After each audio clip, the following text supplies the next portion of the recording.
Chapter 9. Second Report of Dr. Watson. The Light upon the Moor.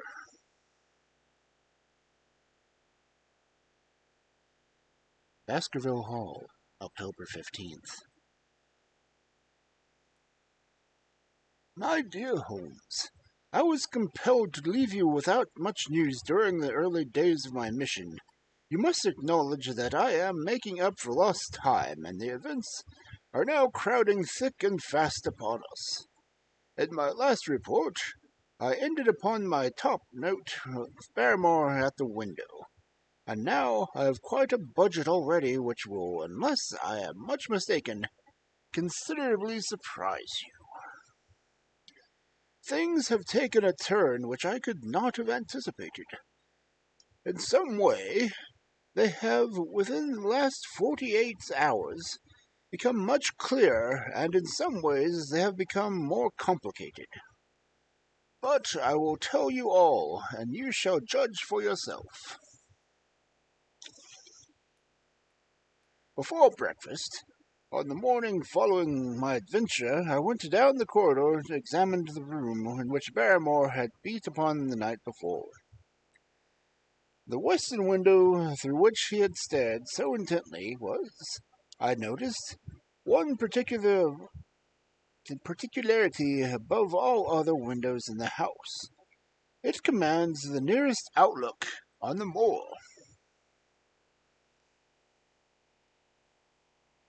There is an opening between two trees which enables one from this point to view and look right down upon it, while from the other windows it can only a distant glimpse to which can be obtained.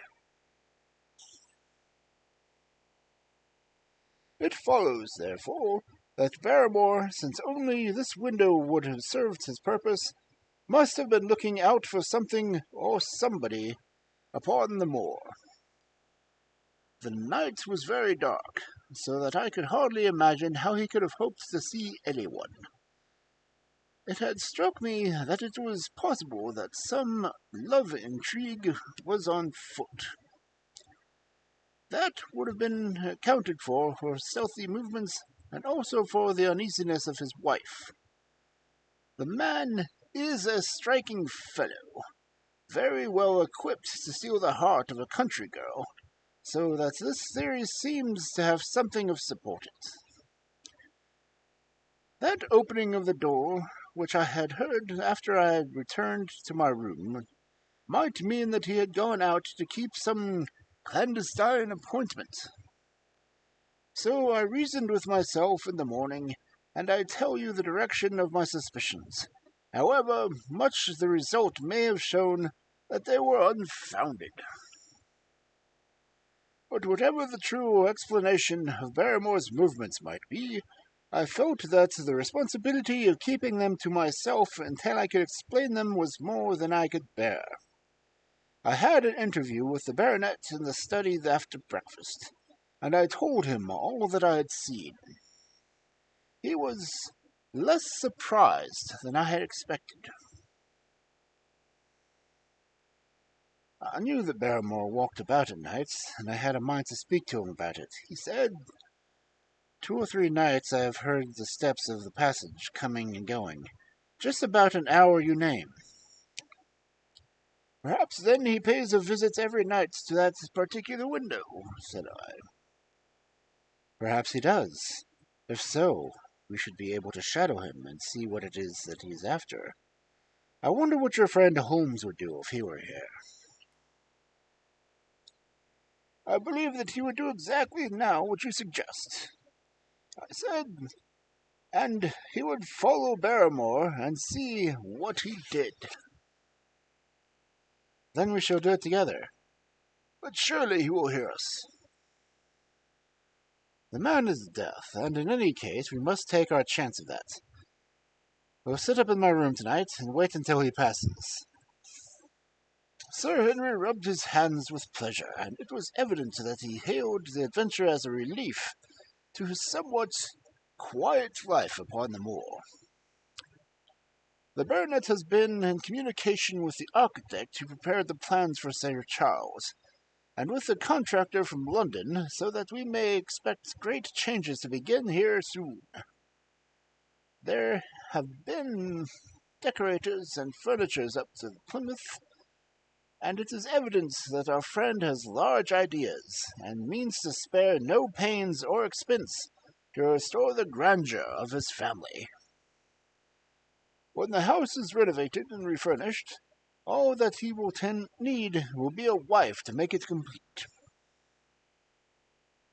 Between ourselves, there are pretty clear signs that this will not be wanting if the lady is willing, for I have seldom seen a man more infatuated with a woman than he is with our beautiful neighbor, Miss Stapleton.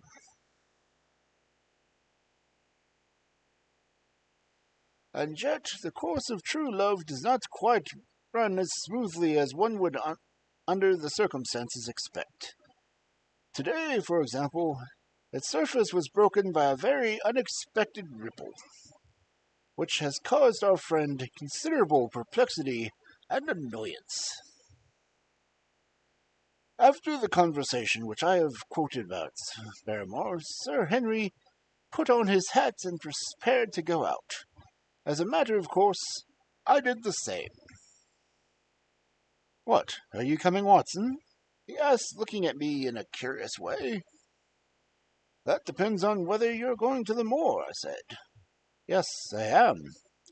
"Well, you know what my instructions are, and I am sorry to interlude, but you heard how earnestly Holmes insisted that I should not leave you, and especially that you should not go alone upon the moor."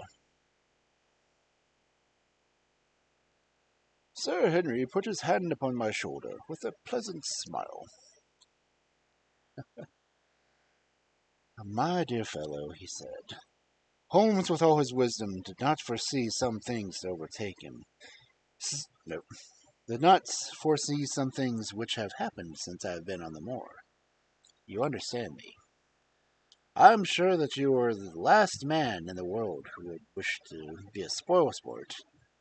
I must go out alone." It put me in an awkward position. I was at a loss what to say or what to do, and before I had made up my mind he picked up his cane and was gone.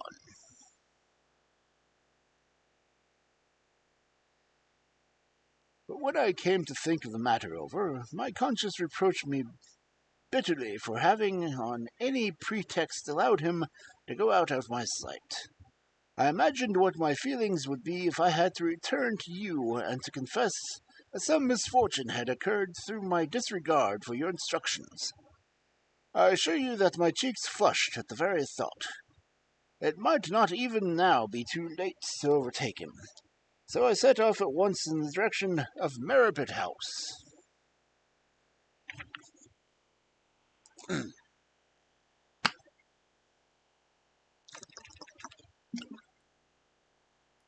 Thank you.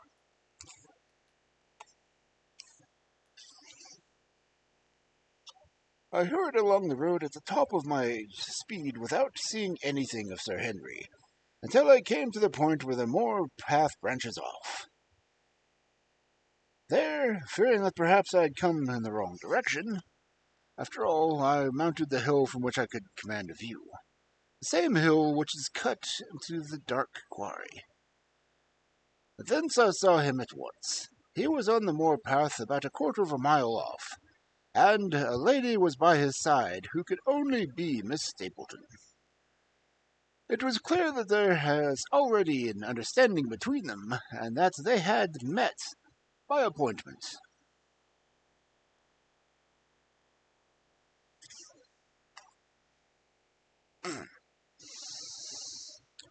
They were walking slowly along in deep conversation, and I saw her making quick little movements in her hands, as if she were saying some very earnest in what she was saying, while he listened intently, and once or twice shook his head in strong dissent. I stood among the rocks watching them, very much puzzled as to what I should do next. To follow them and break into their intimate conversation seems to be an outrage, and yet my clear duty was never for an instant to let him out of my sight. To act the spy upon a friend was a hateful task. Still, I could see no better course than to observe him from the hill, and to clear my conscience by confessing to him afterwards what I had done. It is true that if any sudden danger had threatened him, I was too far away to be of any use, and yet I am sure that you will agree with me that the position was very difficult, and that there was nothing more which I could do. Our friend, Mr. Henry, and the lady had halted on the path and were standing deeply absorbed in their conversation, when I was suddenly aware that I was not the only witness to their interview. A wisp of green floating in the air caught my eye, and another glance showed me that it was carried on a stick by a man who was moving along the broken ground. It was Stapleton, with his butterfly net. He was very much closer to the pair than I was, and he approached to be moving in the same direction. At this instant Sir Henry suddenly drew Miss Stapleton to his side. His arms were around her, but it seemed to me that he was straining away from her with her face averted. He stooped his head to hers, and she raised one hand as if in protest. Next moment I saw them spring apart and turn hurriedly around. Stapleton was the cause of their interruption. He was running wildly towards him, his absurd net dangling behind him. He gesticulated and almost danced with excitement in front of the lovers.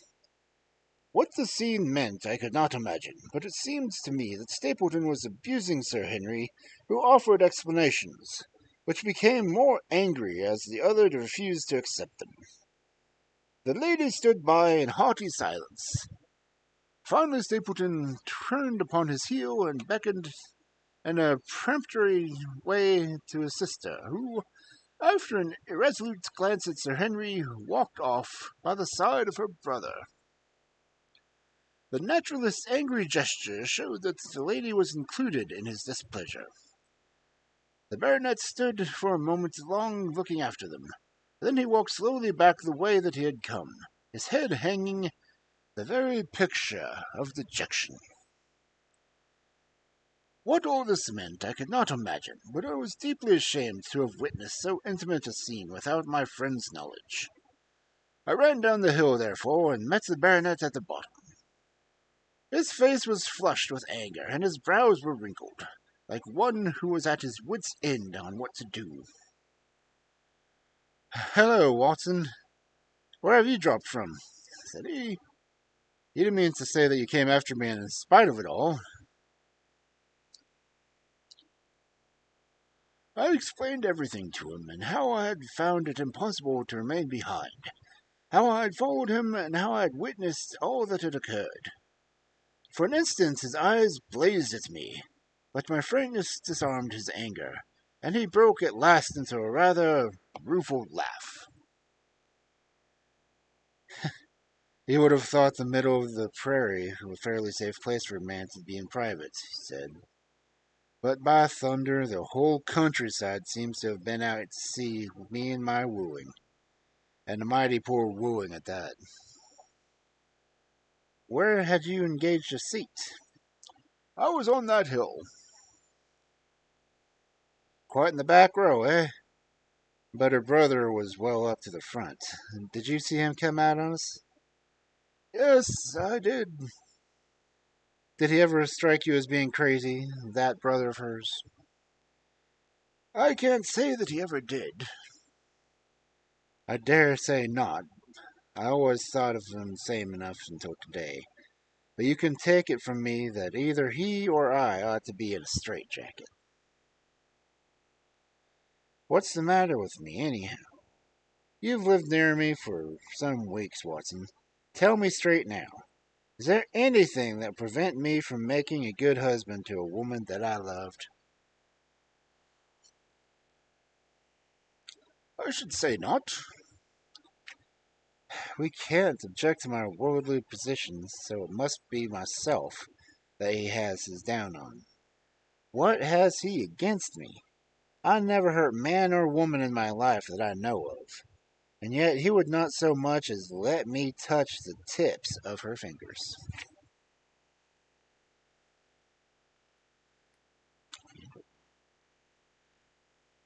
Did he say so?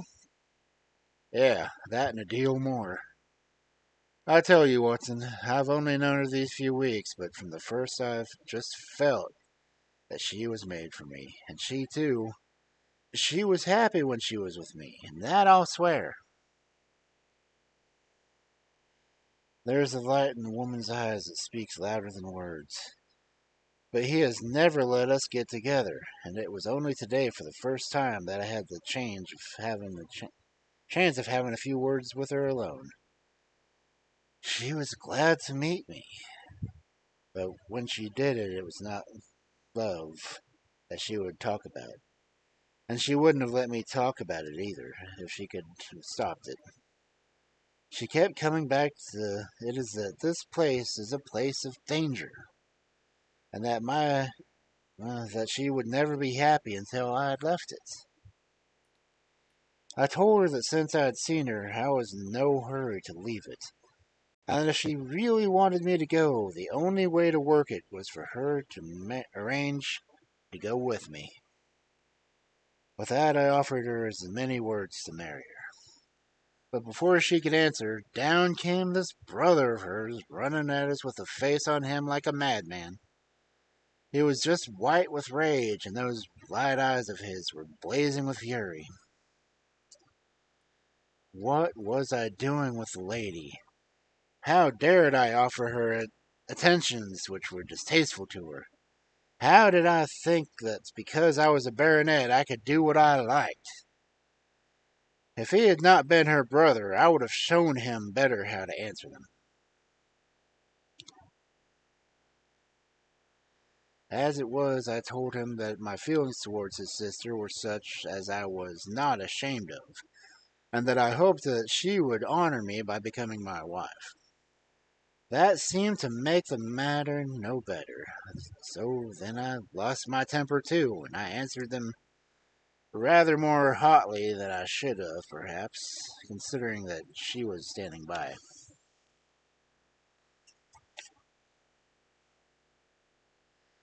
So it ended with his going off with her, as you saw, and here am I, as badly puzzled as a man as any in this county. Just tell me what it means, Watson, and I'll owe you more than ever I can hope to pay. I tried one or two explanations, but indeed I was completely puzzled myself. Our friend's title, his fortune, his age, his character, and his appearance are all of in favor, and I know nothing against him, unless it be his dark fate which runs in his family. That his advances should be rejected so brusquely without any reference to the lady's own wishes, and that the lady should accept the situation without protest, is very amazing. However, our conjectures were set at rest by a visit of Stapleton himself that very afternoon. He had come to offer apologies for his rudeness of the morning, and after a long private interview with Sir Henry in his private study, the upshot of their conversation was that the breach is quite healed, and that we are to dine at Merripit House next Friday as a sign of it.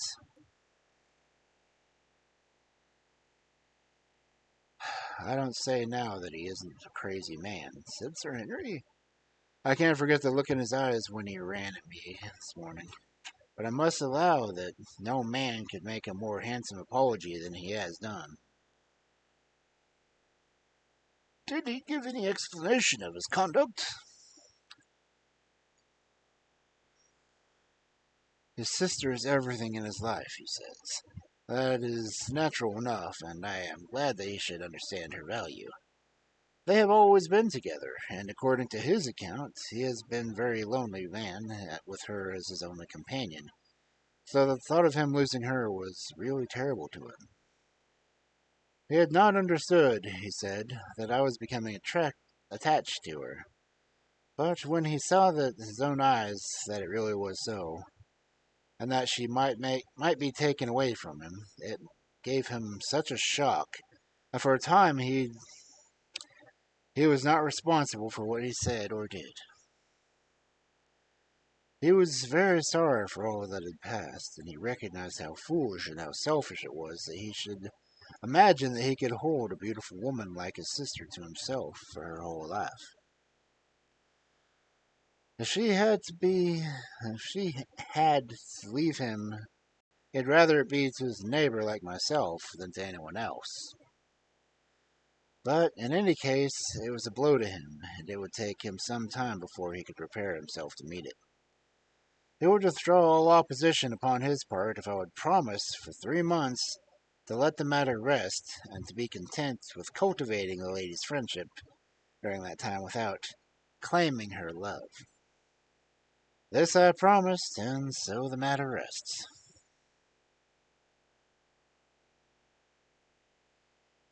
So there is one of the small mysteries cleared up. It is sometimes to have touched bottom anywhere in this bog in which we are all floundering. We know why Stapleton looked with disfavor upon his sister's suitor, even when that suitor was so eligible a one as Sir Henry. And now I have to pass another thread which I have extracted out from this tangled skein. The mystery of the sobs in the night, of the terrible stained face of Mrs. Barton, of the secret journey of the butler to the western lattice window. Congratulate me, my dear Holmes, and tell me that I have not disappointed you in an agent, that you do not regret the confidence which you showed me when you sent me out down here alone. All these things have by one night's work been roughly cleared. I have said by one night's work, but in truth it was by 2 nights' work, for on one first we drew entirely blank. I sat up with Sir Henry in the room until nearly 3 o'clock in the morning, but no sound of any sort did we hear except the chiming clock upon the stairs. It was a most melancholy vigil, and ended by each of us falling asleep in our chairs. However, we were not discouraged, and we determined to try again. The next night we lowered the lamp, and we sat smoking cigarettes without making the least sound. It was incredible how slowly the hours crawled by. And yet we were helped through by the same sort of patient interest which the hunter must feel as he watches a trap into which he hopes the game may wander. 1 struck, and 2, and we had almost for the second time given up in despair, when in an instant we both sat bolt upright in our chairs, with all the weary senses keenly on the alert once more. We had heard the creak of a step in the passage. Very stealthily we heard it pass along until it had died away in the distance. Then the baronet greatly opened the door, and we set out in a pursuit. Already our man had gone round the gallery and into the corridor that was in darkness. Softly we stole along until we had come to the other wing. We were just in time to catch a glimpse of the tall, black-bearded figure, his shoulders rounded as he stood tiptoed down the passage. Then he passed through the same door as before, and the light of the candle framed it in the darkness, and shot one single yellow beam across the gloom of the corridor. We shuffled cautiously towards it, trying every plank before we dared to put our whole weight upon it. We had taken the precaution of leaving our boots behind us, but even so the old boards snapped and creaked beneath our tread. Sometimes it seemed impossible that he should fail to hear our approach. However, the man was fortunately rather deaf, and he was entirely preoccupied in what he was doing. When at last he reached the door and peeped through, we found him crouched at the window, candle in hand, his white, intent face pressed against the pane, exactly as seen him 2 nights prior. We had arranged no plan of campaign, but the baronet is a man whom the most direct way was always the most natural. He walked into the room, and as he did so, Barrymore sprang up from the window with a sharp hiss of his breath, and stood, livid and trembling, before us. His dark eyes, glaring at the white mask of his face, were full of horror and astonishment as he glanced from Sir Henry to me. "What are you doing here, Barrymore?" "Nothing, sir." His agitation was so great that he could hardly speak, and the shadows sprang up and down from the shaking of the candle. "It was the window, sir. I go round at night to see what they've fastened." On the second floor?" "Yes, sir, the windows." "Look here, Barrymore," said Sir Henry sternly. "We have made up our minds to have the truth out of you, so it will save you trouble to tell it sooner rather than later. Come now, no lies. What were you doing at that window?"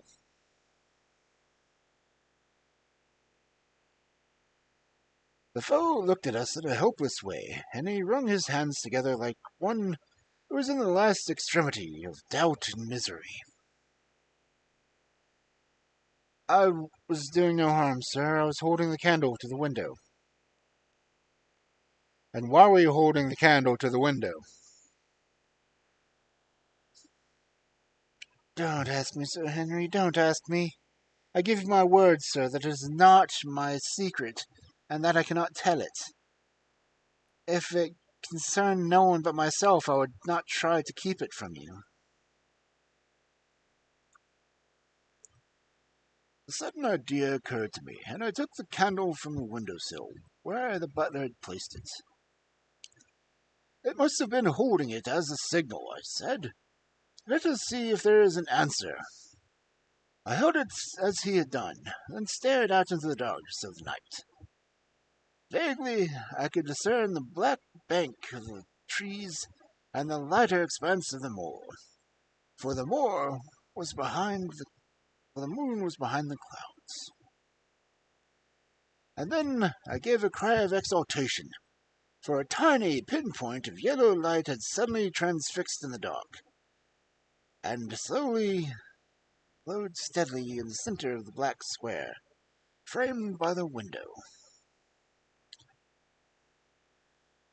"There it is!" I cried. "No, no, sir, it's nothing, nothing at all," the butler broke in. "I assure you, sir."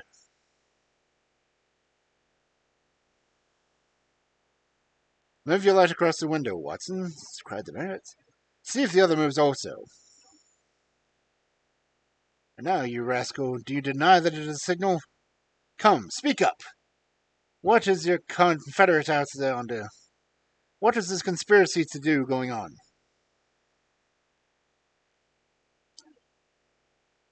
The man's face became openly defiant. "It is my business, and not yours. I will not tell."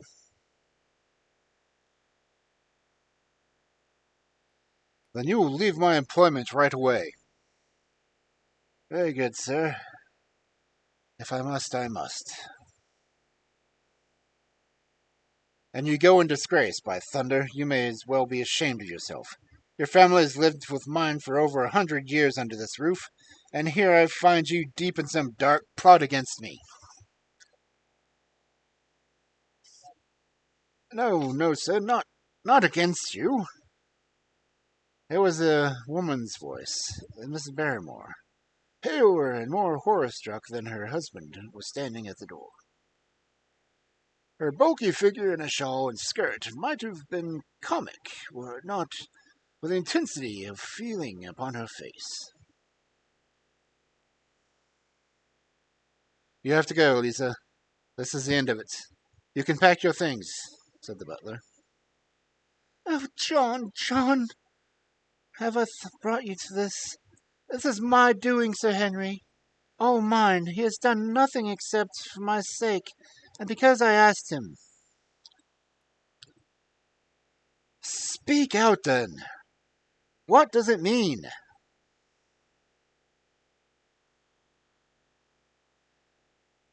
My unhappy brother is starving out on the moor. We cannot let him perish at our very gates. The light is a signal for him that food is ready for him, and his light out yonder is to show the spot in which to bring it.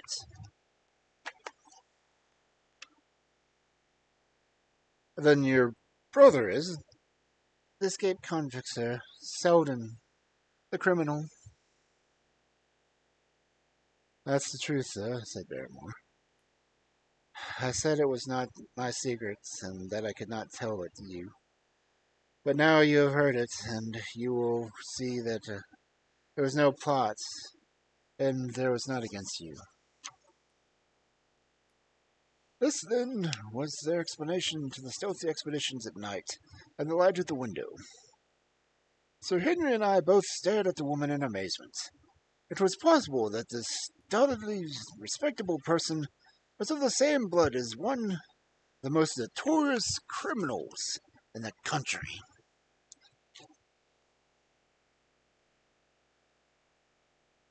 Yes, sir. My name is Sheldon, and he is my younger brother.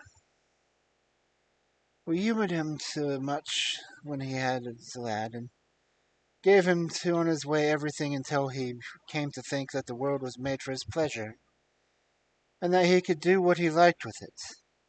Then, as he grew older, he met wicked companions, and the devil entered into him until he broke my mother's heart and dragged our name into the dirt. From crime to crime, we sank lower and lower, until it was only the mercy of God which snatched him from the scaffold. But to me, sir, he was always the little curly-haired boy that I had nursed and played with as an elder sister would. That was why he broke prison, sir. He knew that I was here, and that we could not refuse to help him. When he dragged himself here one night, weary and starving, with the warders hard at his heels, what could we do? We took him in and fed him and cared for him. Then you returned, sir, and my brother thought he would be safer in the moor than anywhere else, until the hue and cry was over. So he lay hiding there. But every second night we made sure that he was still there by putting a light in the window. And if there was an answer, my husband took out some bread and meat to him. Every day we hoped that he was gone, but as long as he was there, we could not desert him. That was the whole truth, and as I'm an honest Christian woman, and you will see that there's to blame, the matter does not lie with my husband, but with me, for whose sake he has done all that he has.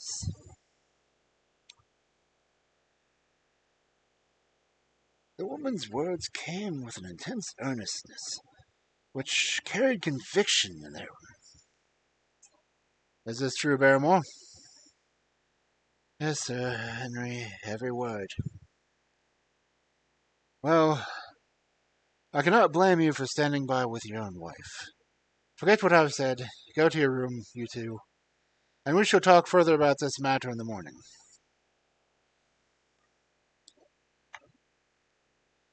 When they were gone, we looked out the window again. Sir Henry had flung it open, and the cold night wind beat in upon our faces.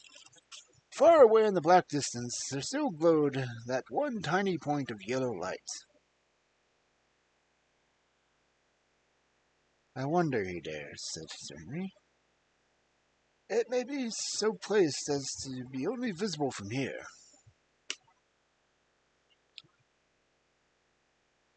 Very likely. How far do you think it is? Out by the cliff tour, I think. Not more than a mile or two off. Hardly that. Oh, it cannot be far if Barrymore would carry out food to it. And he is waiting, this villain, beside that candle. By thunder, Watson, I'm going out to take that man.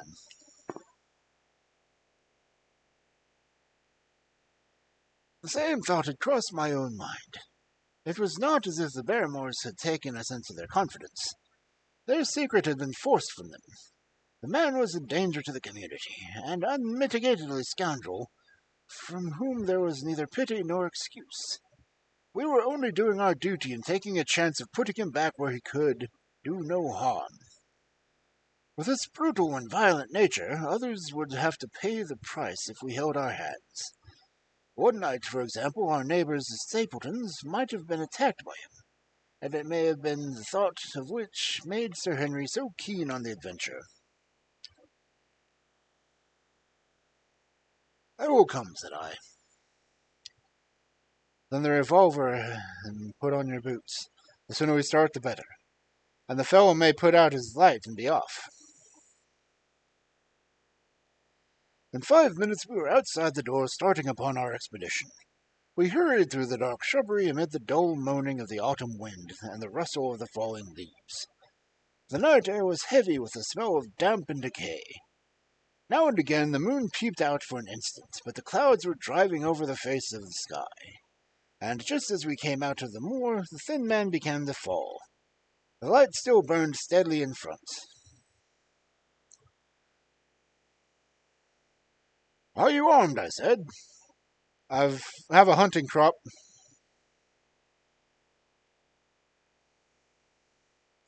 "We must close on him rapidly, for he is a fellow to be said desperate.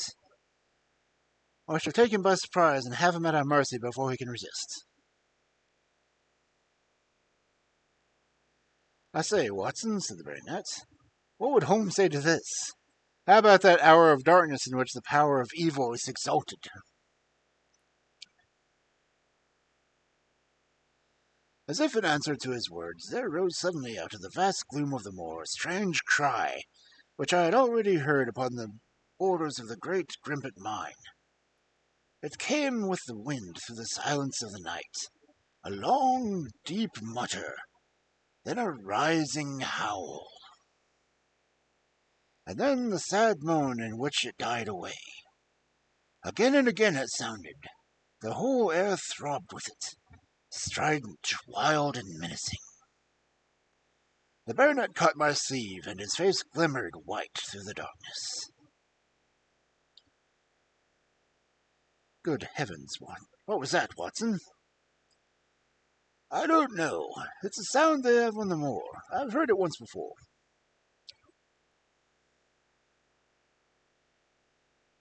It died away, and an absolute silence closed in on us.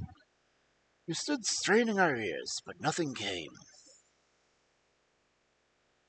"Watson," said the baronet, "it was the cry of a hound."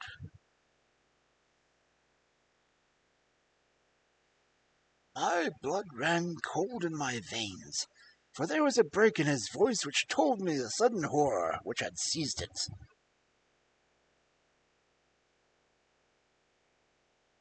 "What do they call this sound?" he asked. "Who?" "The men of the countryside." "Oh, they're arrogant people. Why should you mind what they call it?" "Tell me, Watson, what do they say of it?"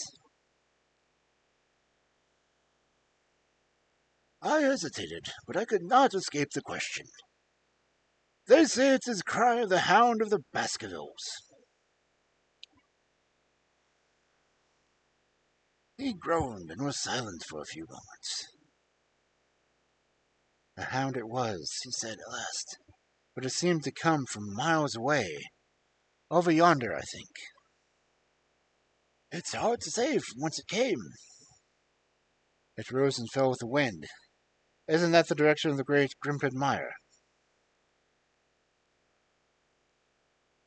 "Yes, it is." "Well, it was up there. Come now, Watson. Didn't you think yourself that it was the cry of the hound? I am not a child. You need not fear to speak the truth." "Stapleton was with me when I heard it last. He said it might be the calling of a strange bird." No, it was a hound.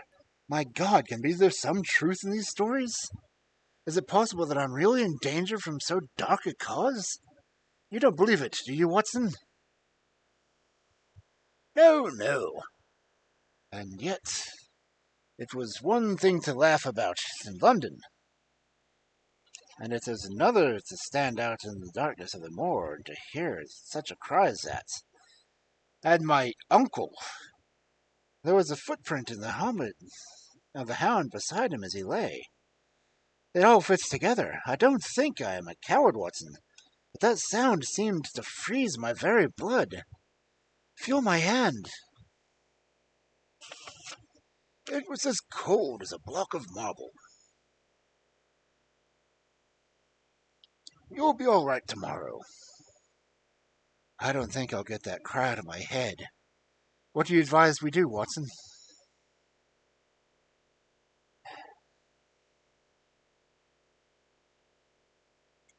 Shall we turn back? No, by thunder, we have come out here to get our man, and we will do it. We're after the convict, and a hellhound, as likely as not, after us. Come on. We'll see it through. All the fiends of the pit were loose upon the moor.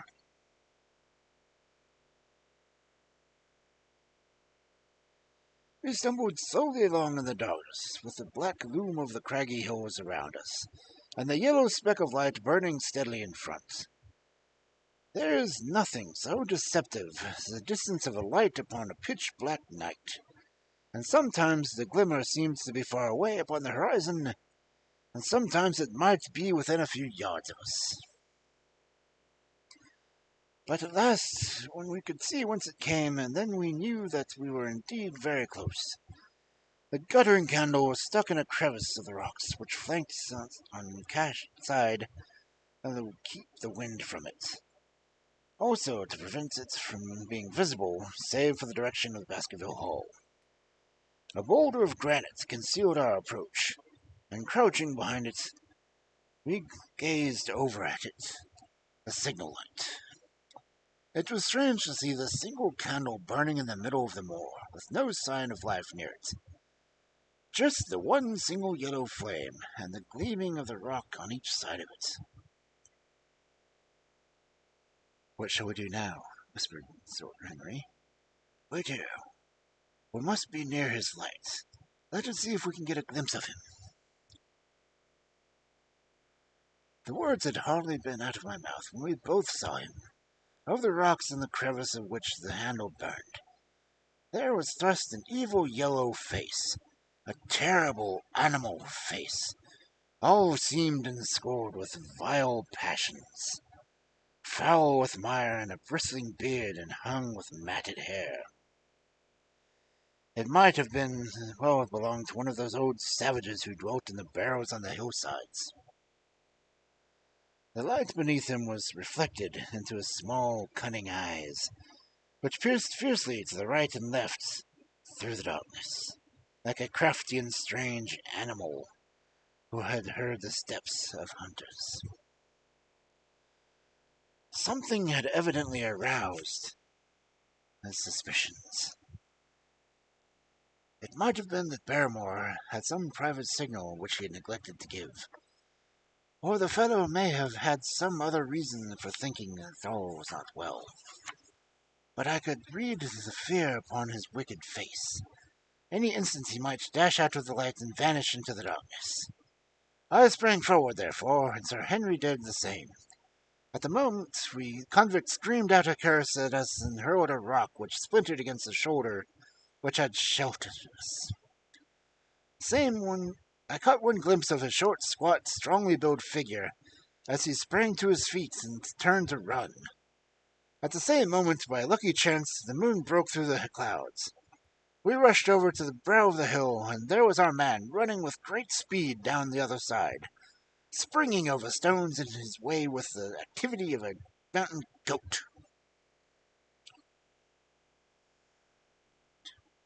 A lucky long shot with my revolver might have crippled him, but I had brought it only to defend myself if attacked, and not to shoot an unarmed man who was getting away. We were both fair runners and in a good condition, but we soon found that we had no chance of overtaking him. We saw him for a long time in the moonlight until he was only a small speck moving swiftly among the boulders upon the side of the distant hill.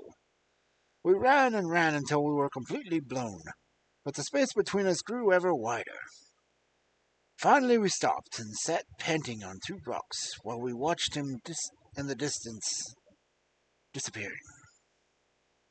It was at this moment that there occurred a strange and unexpected thing.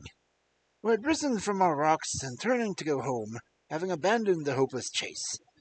The moon was now low upon the right, and the jagged pinnacle of the granite tor stood up between the lower curve of the silver disk. There, outlined as black as an ebony statue on that shining black ground, I saw the figure of a man upon the moor. Do not think that it was a delusion, Holmes. I assure you that I have never in my life seen anything so clearly.